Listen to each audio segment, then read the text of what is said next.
Good rising. Trying to get a shot of the moon here at 16 degrees Cancer. Yeah, in relation to the sun.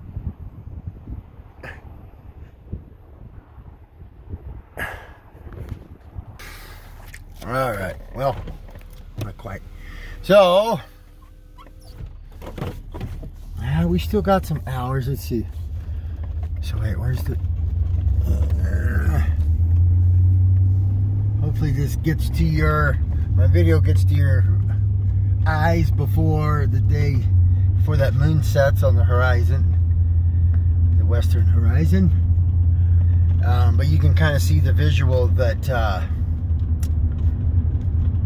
moon is in sextile position,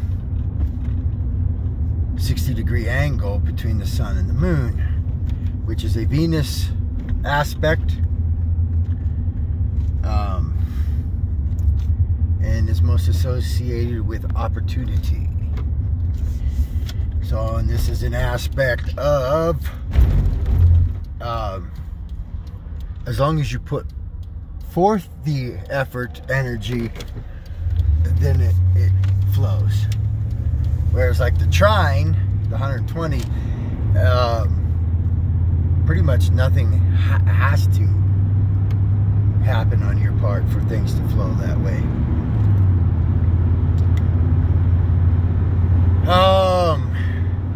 No. So yeah, it should be an easy flowing day from our heart space and our emotions. So my NFL football predictions of bet on the home team, I haven't did all the homework to see that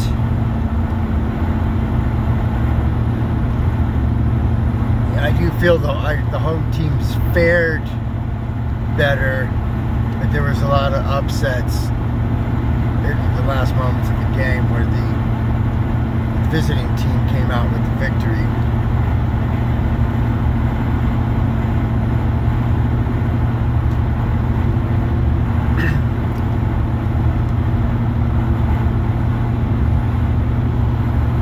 I did, however, bet on the Cowboys and won some significant. I bet $100 and made $270 on it, and they were a home team. I was hoping it was going to be as easy to see that, oh, the moon happens to be, maybe it's a good lesson not to generalize with our astrology. I mean, there can, sometimes general does work quite well. I remember last year during the playoffs, I spoke on betting on the home team because the moon was in Cancer. Every single home team won, except for the Cowboys. But the kind of occult paradox is that the Cowboys wear the away jersey for their home color. So in a certain sense, you could maybe argue that all the home teams did win.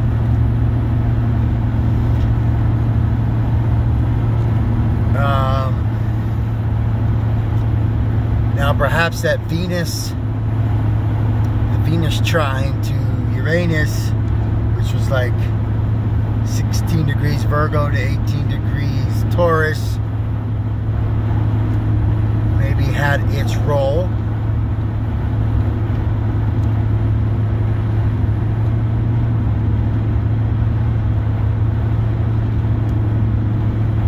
So that easy flow of trine energy from Uranus gave the sudden shock, shaking up the foundation of home.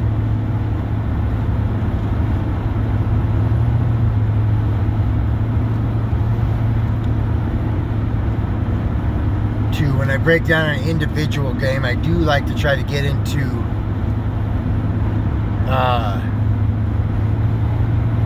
perhaps the quarterback, since they're kind of the quote-unquote leaders of the team, and see how the stars are affecting them. Probably take the angle of the head coaches.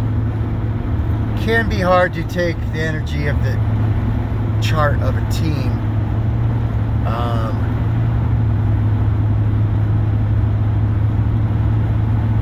Now I do have my Raiders as a Taurus rising, Aquarius sun, and a Pisces moon.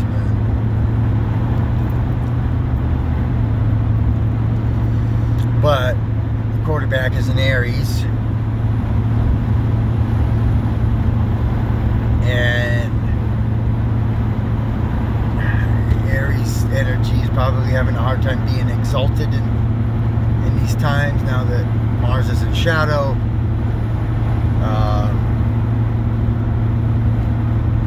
The Mercury retrograde was directly affecting our quarterback Carr because he's an Aries sun, Aries Mercury, so Jupiter's right there around his sun, which is retrograde, and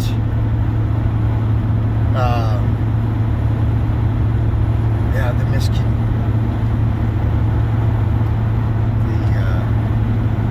miscommunications continue.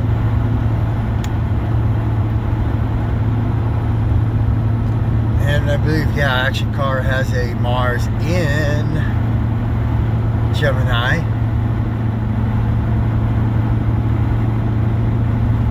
which is above the degrees of the shadow, so it's like 27 degrees Gemini.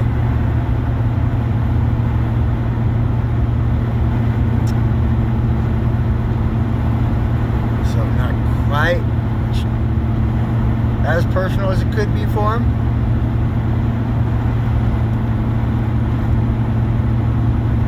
Alright,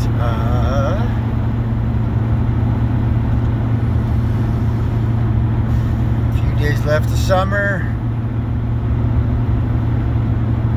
I think it's Thursday evening, right around sunset. I haven't done deep research, but I looked at a few different years, and it definitely seems that the sun drops falls into Libra at sunset, which is fitting for the seasons and the sign.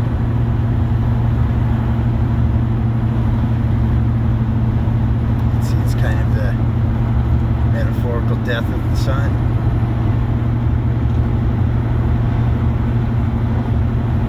But also the equal day and night.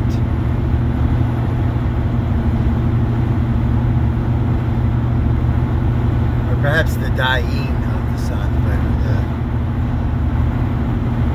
that's why the Horus and Set in the Egyptians,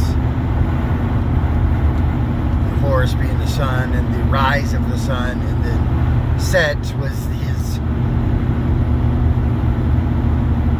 enemy, and that was because the sun dies as it sets below the horizon.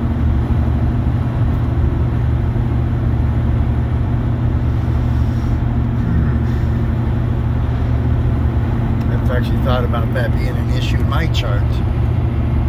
The conundrums or the paradoxes that take place in my chart, where I have a beautiful sun Mars trine, but they're both in detriment signs.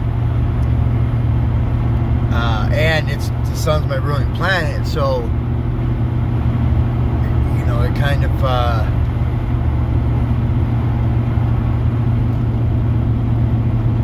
from my chart, it states that I identify in my partnerships.